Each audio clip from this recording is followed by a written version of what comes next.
अस्सलामुअलैकुम, मैं हूं मोहम्मद अकबर बाजवा। आप देख रहे हैं फेस टू फेस।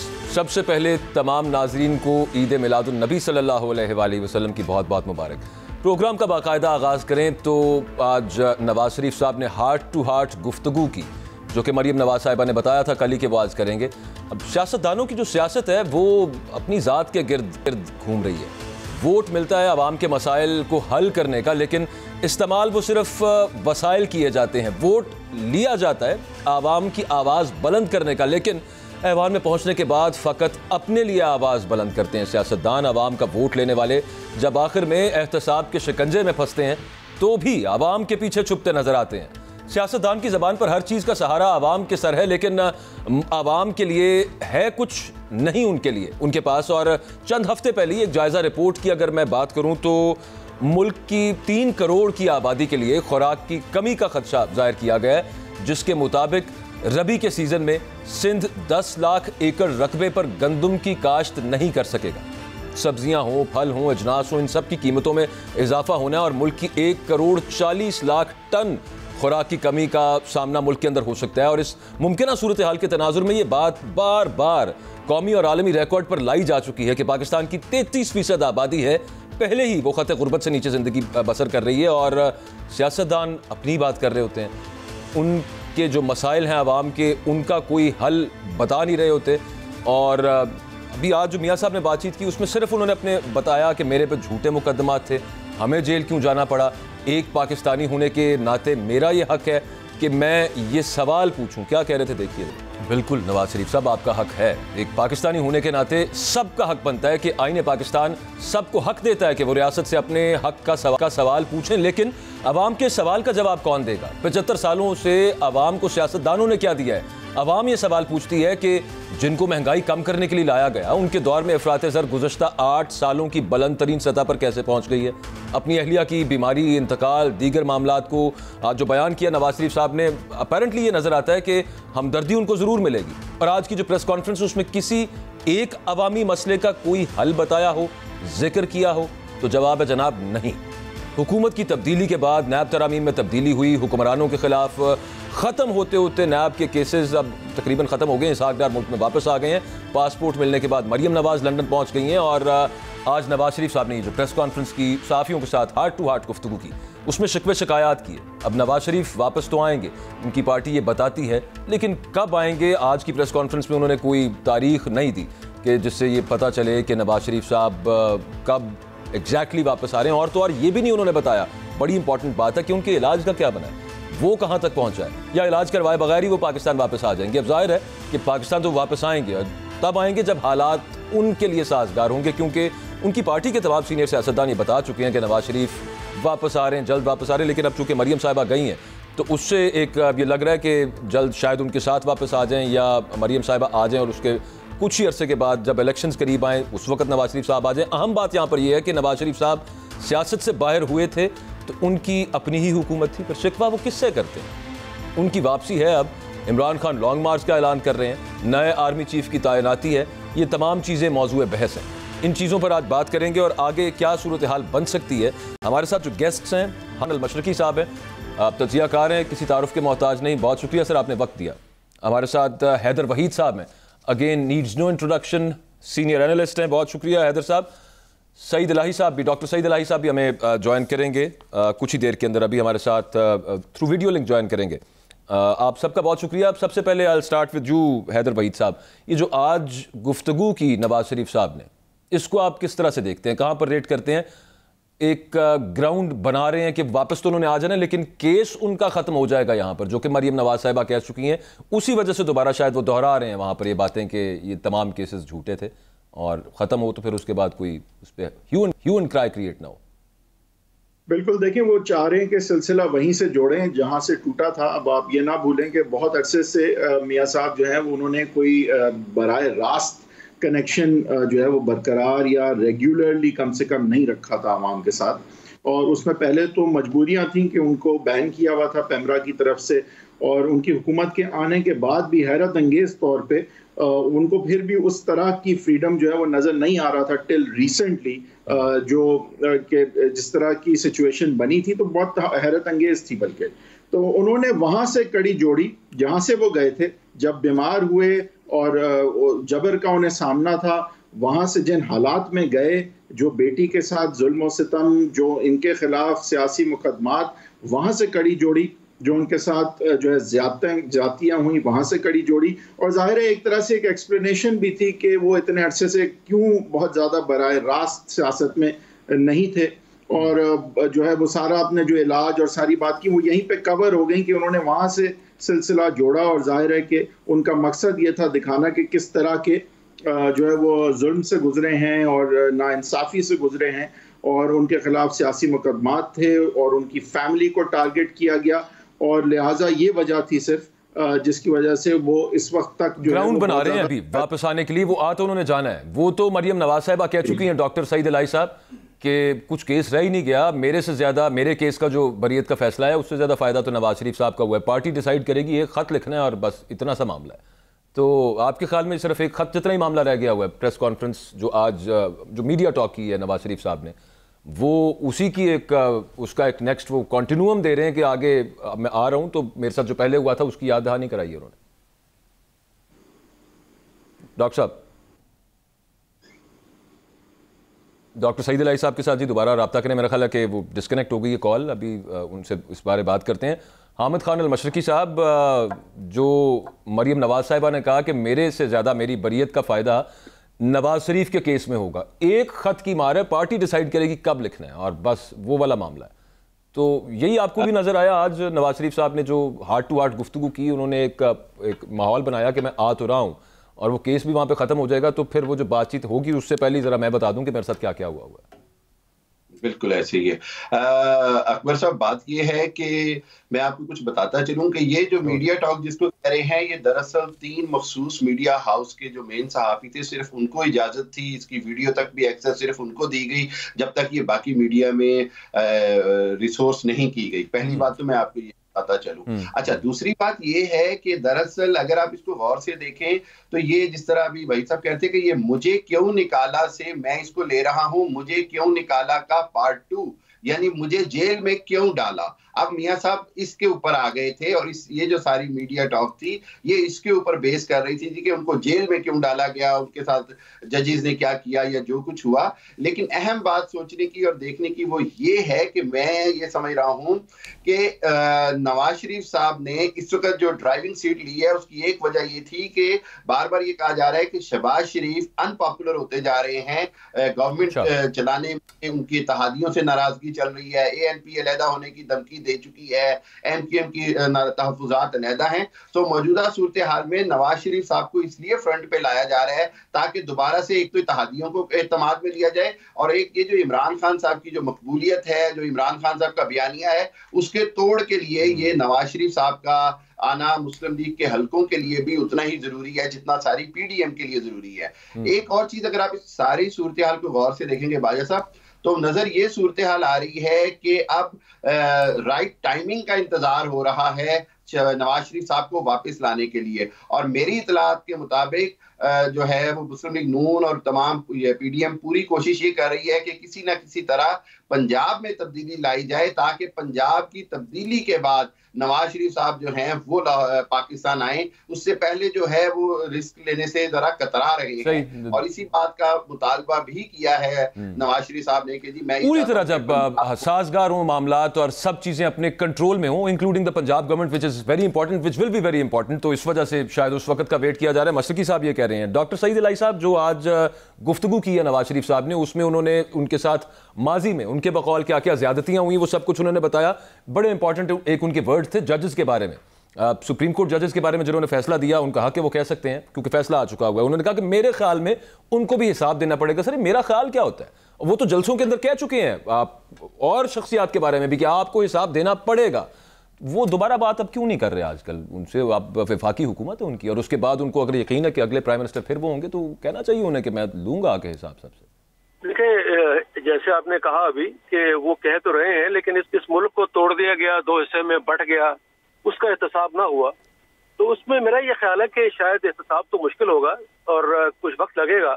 और जब कोई असम्बली या पार्लियामेंट या अवाम इतने मजबूत हो जाएंगे या सियासी हुकूमत इस काबिल हो जाएगी तो वो यकीनन एहतसाब भी कर लेगी, हिसाब भी कर लेगी, और अमेंडमेंट्स जो जरूरी हैं वो कर ली जाएंगी। उनका अपना एक नियत शो करें कि मैंने करना है, वो कहते होते थे पहले, अब वो बिल्कुल नहीं कहते कि मैं करूंगा।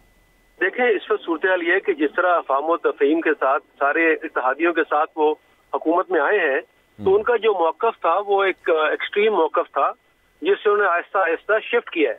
आप देख रहे हैं कि उनके बयानात में सख्ती से नरमी आई है और हुकूमत में शामिल हुए हैं, फिर इत्तेहादी के साथ शामिल हुए हैं। तो मेरा ये ख्याल है कि उनका मौक़िफ़ आहिस्ता आहिस्ता तब्दील हुआ है और वो इस मौके के इंतजार में है कि जो उनकी असल सिचुएशन या पोजीशन थी या उनकी पार्टी की वो बहाल हो, तो फिर वो इस काबिल होंगे कि वो पार्लियामेंट में कोई तब्दीली कर सकेंगे, तरमीम कर सकेंगे और अपने ख्वाब को अमली जामा पहना सकेंगे। नहीं, उसके लिए तरमीम की तो वैसे ज़रूरत नहीं है। वो तो जो डायरेक्ट इल्ज़ाम लगा चुके हैं वो सिर्फ वहाँ पर लेके आए और प्रोसिक्यूट करवाएं, वो हो जाएगा। अफ़ाम तफ़हीम जिसकी आप बात कर रहे हैं, ये उसी अफ़ाम तफ़हीम को इमरान खान साहब NRA-2 कहते हैं। लेकिन जजेस के लिए देखें एक फोरम है ना, इसके लिए वहाँ पे ऐसा नहीं है कि आप जज को पकड़ के उसके खिलाफ केस रजिस्टर कर लें। अच्छा नहीं, मैं कुछ जलसों की बात कर रहा था जिसमें वो कहते थे कि आपको फलां और फलां को एहतसाब देना पड़ेगा। मैं सिर्फ जजेस की बात नहीं कर रहा था। नवाज शरीफ साहब कहा करते थे जलसों में दोबारा भी वो यही कहेंगे मेरा ख्याल में जब आएंगे। अच्छा। उसमें तो कोई फर्क नहीं आएगा। जलसों में तो आप पता है कि सब कुछ सियासी लीडर कहते हैं और वो तकरीरें जो होती हैं वो अब आप देख लें कि इमरान खान साहब या इवन नवाज शरीफ साहब या दीगर लोग जो जलसों में बात करते हैं वो अवाम की वहाँ पे कंजम्पशन के लिए होती है और जलसों में ये लोगों को गरमाने के लिए और जरा तड़पाने के लिए इस तरह की बातें की जाती हैं। लेकिन मेरे ख्याल में हकायक में जरा ज़बानी जमा खर्च है। वोटर को आपने बताया हुआ कि मैं ये कर दूंगा, वो हुआ मेरे साथ, ये सब मामला। खैर बात को आगे बढ़ाते हैं सर, एक ब्रेक लेनी है मैंने, ब्रेक से वापस आते हैं तो बात करेंगे कि अगले में लेवल प्लेइंग फील्ड तमाम पार्टीज के लिए होगी। मरियम नवाज साहिबा किसी और चीज़ को लेवल प्लेइंग फील्ड कहती हैं और इस वक्त PMLN का जो फोकस है बहुत ज़्यादा वो इमरान खान को गिरफ्तार करने पे है और इस डिमांड पे भी है कि Imran Khan should face the same fate जो हमारे साथ गुजरा। इसमें कितनी हकीकत है, कितना पॉसिबिलिटी है, इस ब्रेक के बाद बात करें।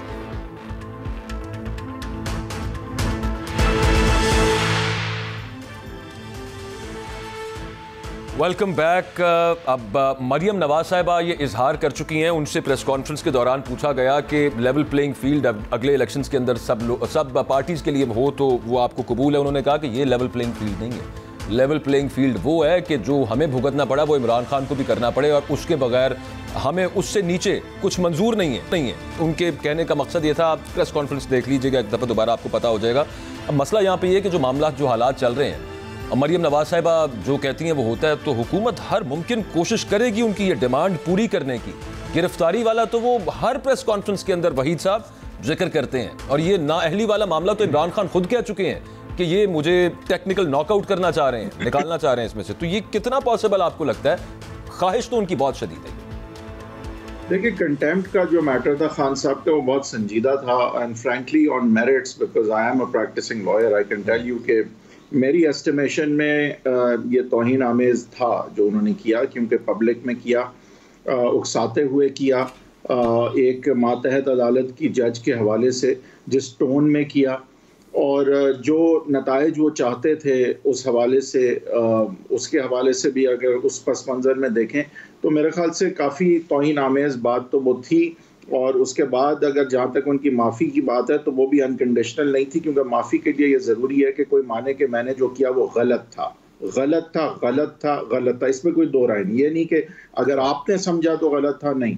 अगर लोग समझते हैं गलत था, नहीं, मैं समझता हूँ गलत था। तो ये एक अनकंडीशनल अपॉलॉजी के बगैर, तो आपकी बात से समझ आ रही कि आप ये समझते हैं कि यहाँ पे इमरान खान साहब नाअहल हो सकते थे लेकिन नहीं किया गया। बिल्कुल हो सकते थे, बिल्कुल हो सकते थे। ऑन मेरिट अगर देखें तो बिल्कुल हो सकते थे, बल्कि बाकी जो उनके केसेस हैं, मैं आपकी बात जरा मुझे इसको क्लियर कर दीजिए। तो फिर आप ये कह रहे हैं कि हो सकते थे, नहीं हुए अभी तक, तो फिर क्यों नहीं हुए?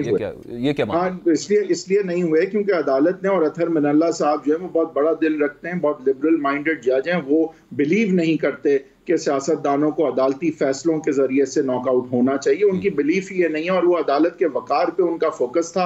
उन्होंने बड़ापन दिखाया, उन्होंने कंटेम्नर वर्सेस कोर्ट नहीं किया। उन्होंने कहा हम अपने वकार को जो है, ठीक है, इनकी मजमूई तौर पे इनकी किरदार, जो भी इनकी कारकर्दगी है, रद्द अमल है, उसको हम तस्लीम कर लेते हैं। ये उनका बड़ापन था। लेकिन मैं कहना ये चाह रहा हूँ बाजवा साहब कि देखें, उनके जो बाकी केसेस हैं ना, उसमें अभी काफी कुछ बाकी है करने को। यानी कि अगर हम बात करते हैं कि उनको नायल कर दिया जाए फॉरेन फंडिंग पे, तो अभी तो ईसीपी का फैसला जो आया है उसके बाद कोर्ट ऑफ कॉम्पिटेंट ज्यूरिसडिक्शन ने डिटरमिन करना है कि जो उन्होंने एफिडेविट्स पे सर्टिफाई किया कि ये बिल्कुल फंडिंग ठीक थी, तो क्या दानिस्ता तौर पे किया, क्या ये सादिक और अमीन अब नहीं रहे, तो वो कोर्ट ऑफ कॉम्पिटेंट ज्यूरिसडिक्शन पूरे एक प्रोसेस के बाद ही कर सकती है, उसमें वक्त लगेगा। अगर हम बात करें उनके ट्रस्ट के हवाले से, जो चैरिटेबल ट्रस्ट के ने जो है वो प्रॉपर्टी ली हुई थी, तो वो भी एक पूरे आपने कहा सिर्फ वक्त लगेगा, मैंने अगले गेस्ट की तरफ ही जाना, तो जरा क्विकली बता दीजिए, आप अगले इलेक्शन में इमरान खान साहब को देख रहे हैं? क्विकली देखिए, मेरे ख्याल से जो नए चीफ भी अगर आएंगे, अगर एक्सटेंशन नहीं होती और जो मामला आगे चलेंगे, मेरे ख्याल से नवाज शरीफ साहब को भी पूरा मौका मिलेगा। और मैं टेक्निकल नॉकआउट जो है वो देख नहीं रहा, क्योंकि मेरे ख्याल से टेक्निकल नॉकआउट जो है वो नो कॉन्फिडेंस मोशन की तरह शायद एक्सेप्ट ना किया जाए। लेकिन मरियम साहिबा की एक बात तो दुरुस्त है कि जो ज्यादतियां उनको सहनी पड़ी उसका अजाला जरूर होना चाहिए। अगर ज्यादतियां इमरान खान ने की हैं सर, वैसे मैं हैदर भाई आपके पास मैं दोबारा आ जाता हूं, मैं जरा मशरकी साहब का इस पे ओपिनियन ले लूं। गिरफ्तारी तो उनकी चाहती है हुकूमत मशरकी साहब, और प्रेस कॉन्फ्रेंसेज आप देखें, वज़रा से लेके मरियम नवाज साहिबा और पाकिस्तान मुस्लिम लीग नवाज की जितनी भी होती हैं, उसमें जो सहाफ़ी मौजूद होते हैं बार बार ये सवाल पूछते हैं कि आप गिरफ्तार क्यों नहीं कर रहे, आप गिरफ्तार क्यों नहीं कर रहे। मैं भी रिपोर्टर रहा हूँ, प्रेस कॉन्फ्रेंसेज अटेंड किया, हमें पता है कि कैसे पहले भी कुछ लोगों को सबकी बात नहीं कर रहा, कुछ को बता दिया जाता है यार ये सवाल आप पूछें, और वो बार बार ये पूछते हैं कि कौन आपको गिरफ्तार नहीं करने दे रहा, तो उसके ऊपर वो कहते हैं जी आपको पता है कौन नहीं करने दे रहा। ये किस तरफ इशारे कर रहे होते हैं, और फिर दूसरी तरफ आते हैं तो कहते हैं कि जनाब इमरान खान का कसूर है। देखें, मैं ये समझता हूं कि असल में नवाज शरीफ साहब की भी कुछ मजबूरियां बन गई हैं, और वो जिस तरह बात की जाती है वो भी अब कंप्रोमाइज सिचुएशन पे चल रहे हैं। वो वाकई खुल के वो नाम नहीं ले पा रहे, क्योंकि उनको पता है कि इस वक्त उनकी हुकूमत या जो मामला चल रहे हैं उसमें इनको सियासी तौर पर भी और फ्यूचर के इंतखाबात में भी बहुत नुकसान होगा, इसलिए नवाज शरीफ साहब वो नाम नहीं ले पा रहे, ना ले सकेंगे।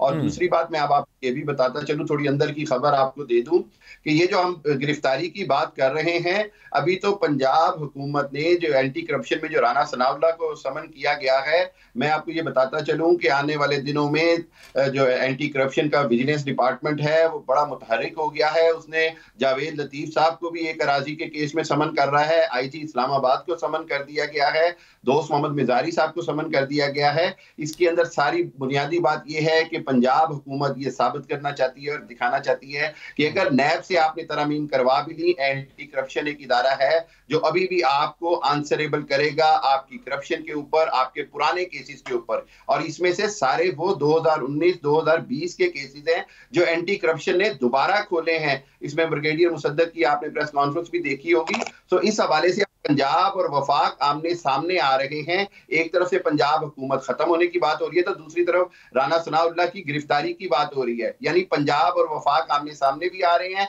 और ठीक है, चलो ये तो वो टिट फॉर टैट वाला मामला चल रहा है, लेकिन मैं आपसे पूछ रहा था कि कौन है जो जिसको ये बार बार कहते हैं, इनका ख्याल है कि हम गिरफ्तार करना चाहते हैं, लेकिन क्या एस्टेब्लिशमेंट गिरफ्तार नहीं करने दे रही, जो इशारा ये लोग करते हैं? उस दबाव है बाजवा साहब, मैं आपको बताऊं, अवाम का दबाव है जो एस्टेब्लिशमेंट के ऊपर भी है, हुकूमत के ऊपर भी है। सब जानते हैं कि अगर इमरान खान की गिरफ्तारी की और मामला हाथ से बाहर चले गए, काबू से बाहर चले गए, तो जमहूरियत को भी नुकसान पहुंचेगा, और पाकिस्तान जिस नहज पे खड़ा है उसमें पाकिस्तान के लिए ये रिस्क लेना इंतहाई खतरनाक होगा। अगर कोई इमरान खान को गिरफ्तार करने की इस वक्त गलती करेगा, it's not about the merit of the case, it's about the political situation of Pakistan. आप ये देखें, नवाज शरीफ की गिरफ्तारी हो या किसी की भी हो, पॉलिटिकल विक्टिमाइजेशन जो है उसको खत्म होना चाहिए। सही है, बिल्कुल होना चाहिए। वहीद साहब, आप कहना चाह रहे थे उस हवाले से कि इमरान खान पे सारा मुद्दा आ गया है, असल जिस पे पहले मुद्दा डालते थे एस्टेब्लिशमेंट के ऊपर, उनका कहीं जिक्र ही नहीं करते अब। देखिए, नवाज शरीफ साहब ने शहबाज शरीफ साहब की लेड PML नून हुकूमत से भी अपने आप को बिल्कुल अलहदा रखा, और ऐसे बात की कि जैसे कि वो अपनी पिछली हुकूमत को कंपेयर कर रहे हैं खान साहब से, और इस इंटरवीनिंग पीरियड में जो इसके बाद का है और अब तक का है उसको उन्होंने नज़रअंदाज किया और बिल्कुल ऑन नहीं किया।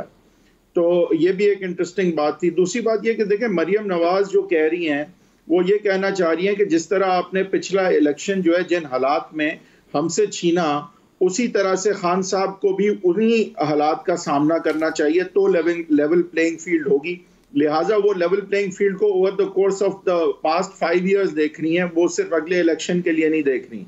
ये उनका बाय द वे जो वही भी हो गया ना, अगले इलेक्शन, अगले जो टर्म आएगी असेंबली की, उसमें से इमरान खान माइनस हो जैसे मेरे वालिद साहब माइनस हुए हैं, ये मामला है बिल्कुल, ठीक है। अच्छा मशरकी साहब, एक बड़ी अहम स्टेटमेंट कल आर्मी चीफ ने दी है और हमारे बहुत से जर्नलिस्ट, मेरे सीनियर्स हैं बहुत सारे, वो उसको कनेक्ट कर रहे हैं, उसको ताबीर कर रहे हैं कि ये this was directed towards PTI.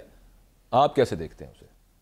बिल्कुल ऐसे ही है, it was directed to the PTI, और उसके अंदर मैं ये समझता हूं कि इससे कोई इनकार नहीं है कि पाकिस्तान की जो सूरत हाल है, पॉलिटिकल स्टेबिलिटी है या इकोनॉमिकल स्टेबिलिटी है, उसको रिस्क पे नहीं डालना चाहिए।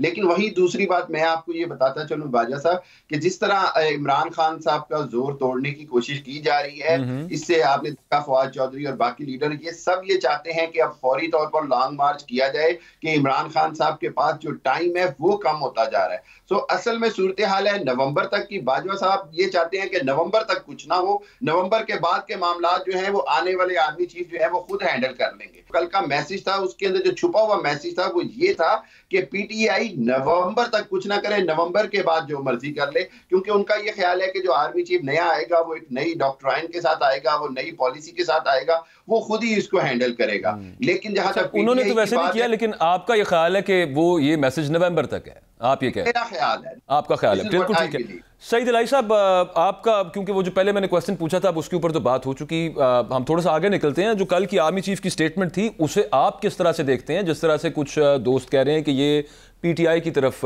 उसका रुख था, आप ये समझते हैं कि यूं ही है?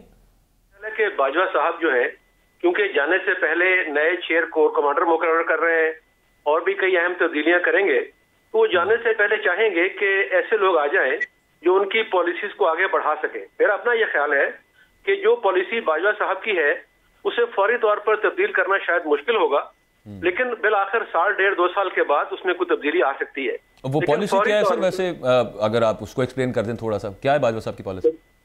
जो भी ये है कि अभी जो उन्होंने कल फरमाया है वो उनकी पॉलिसी है।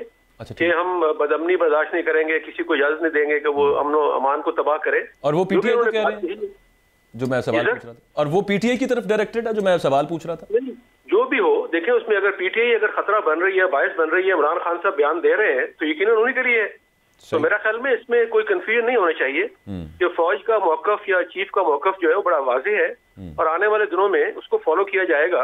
लेकिन बहरहाल फिर 2.5 साल के बाद जो भी नया चीफ आता है और जब लोग बदलते हैं, कोर कमांडर्स चेंज होते हैं, तो नई पॉलिसीज आती हैं, नया स्ट्रेटेजी इवॉल्व होती है। लेकिन फिलहाल उसमें कोई तब्दीली मुझे नजर नहीं आ रही। कल की जो स्पीच थी वहीद साहब, आप उसको किस तरह से देख रहे हैं? उसकी डायरेक्शन किस तरफ थी? और जो नए कैडेट्स को जो पैगाम दिया गया कि आप फेक न्यूज़ से दूर रहें, और बाकी सर आपने देखा, how do you interpret it? आप उसकी क्या ताबीर करते हैं इन दोनों चीज़ों को? देखिए, इसमें कोई शक नहीं है कि वो काडर को यही मैसेज दे रहे थे कि आप गुमराह ना हो खुदा के लिए, और बिल्कुल उनका मैसेज यही था कि खान साहब हों या कोई कुव्वत हो, मुझे तो यही समझ आई उनकी बात से। लेकिन देखें, ये बात है कि ये नवंबर तक की जो बात कर रहे हैं, ये तो देखें उनकी चॉइस नहीं है कि नवंबर के बाद जो नए चीफ आएंगे he will be his own man. अगर वो सही समझेंगे तो डेफिनेटली। लेकिन वही साहब, ये भी तो हमने देखा है, वो थोड़े अरसे के बाद चेंज होती है, but it's the office, it's not the man usually, बल्कि all the time. I disagree for one reason. देखिए, बाजवा साहब के साथ it's been very personal with both Nawaz Sharif and Imran Khan. It's not been the office alone.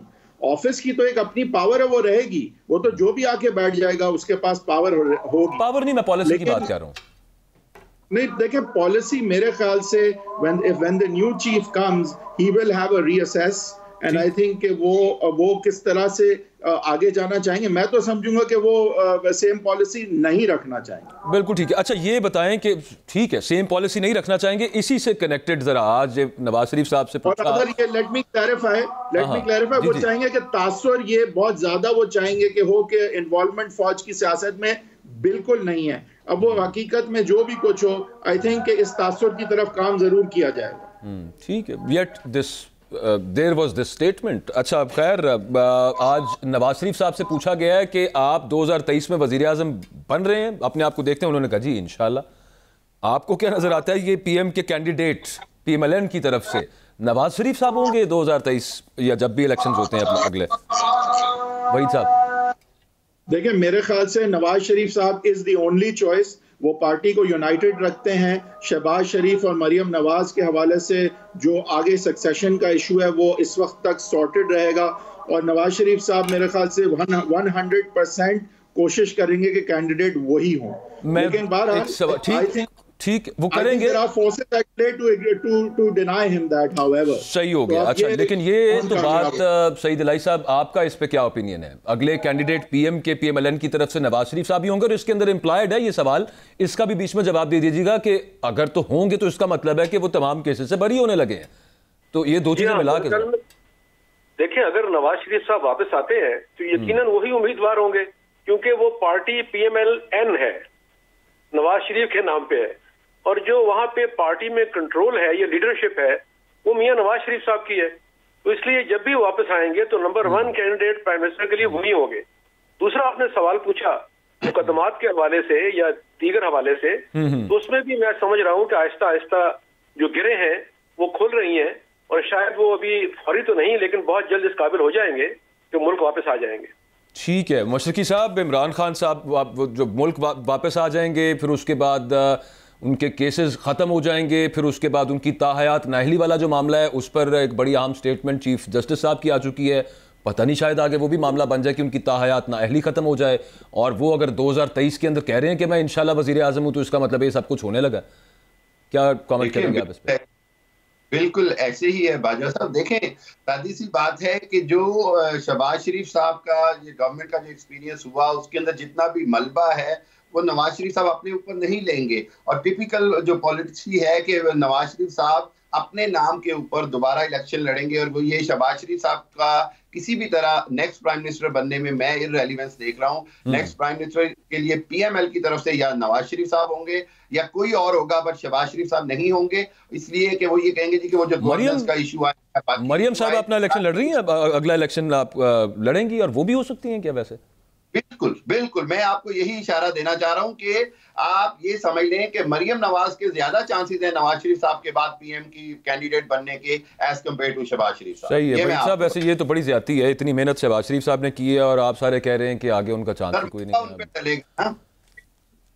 Waheed साहब, मेरे ख्याल से बिल्कुल नवाज शरीफ साहब is the head of the party, उनके नाम का वोट है, उनके नाम की पार्टी है, फैसला वो करेंगे।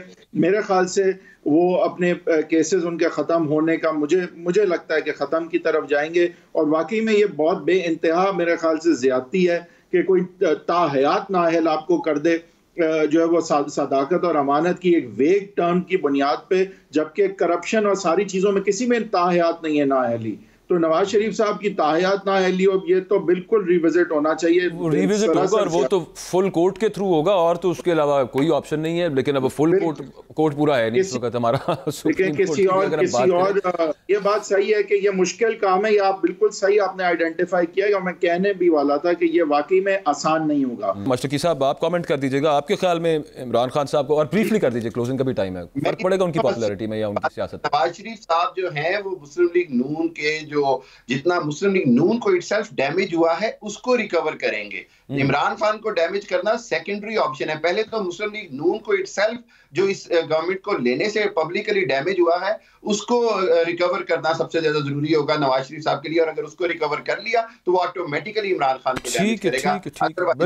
बिल्कुल बिल्कुल ये दुरुस्त बात, और किस तरह से करेंगे that remains to be seen. क्या वोट को इज्जत दो का जो बयानिया जिसकी वजह से जिसने एक्शन पकड़ी थी आवाम के अंदर, क्या वो दोबारा होगा? आएंगे नवाज शरीफ साहब तो पता चलेगा। आज तो उन्होंने जो बात की हार्ट टू हार्ट, उसमें उन्होंने बताया ही नहीं कि वो कब आएंगे और क्या मामला बनेगा। खैर, प्रोग्राम का वक्त खत्म हो गया। तमाम मौजूद मेहमानों का बहुत शुक्रिया कि आपने वक्त दिया, आपने देखा प्रोग्राम, तज्जियात सुने, अपना फीडबैक दीजिएगा। आपसे फिर मुलाकात होगी, इजाज़त दीजिए। अल्लाह।